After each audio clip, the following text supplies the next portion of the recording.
And that's where ICEERS is played an important role.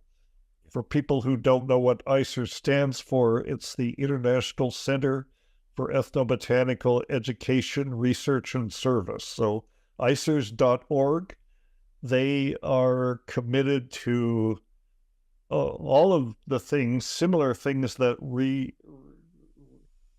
Reforest Amazon is working on, but their focus is more on preserving indigenous knowledge and some of the sacred plants that are used in indigenous traditions, as well as providing legal defense. They have an ayahuasca legal defense fund that comes to the aid of people that have come crossways with the law when they come to Europe or the United States. Well, basically, I guess Europe, to do ceremonies, and they help people out.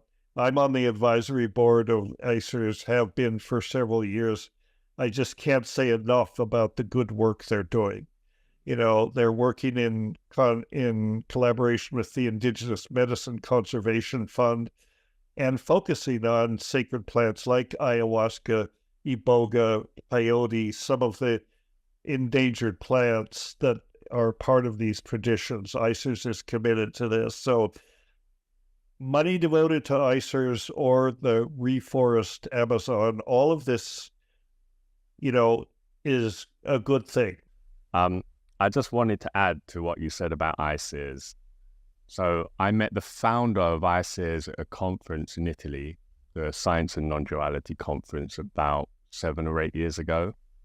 And he showed a documentary he made about the Bwiti tribe and iboga use. And we connected and did an interview. And next thing I know, he called me up to be their official photographer to document the Indigenous Rights Week at the United Nations. Well, I asked if I could bring a friend of mine, a videographer, along, who you know very well, Alex Boethius. yeah. And it was an incredible week. So ICEERS were represented. Constanza, from the legal team, came along, and Josie. And anyway, there was a very powerful episode which I feel obliged to share. So there was a huge auditorium, United Nations auditorium, and it was full of, like, maybe half the people were ambassadors from around the world, all suited up, dressed very smartly in Western style suits. And then the other half of the room was filled with indigenous tribal leaders from around the world. And I'll never forget, it was so powerful. Benki, one of the shamans and tribal leaders from the Ashaninka tribe, he got up on stage and he stood up and he got the whole auditorium standing up, and then he sang a really powerful Icaros that just pierced right through everybody's hearts.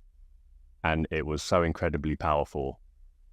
And it just felt like this is really what we need. We need to unite with the indigenous tribes around the world to preserve our nature, to preserve their knowledge and wisdom and ancient cultures. And this is how we need to align for the future, for our future generations, to ensure that our nature is not spoiled by our stupidity.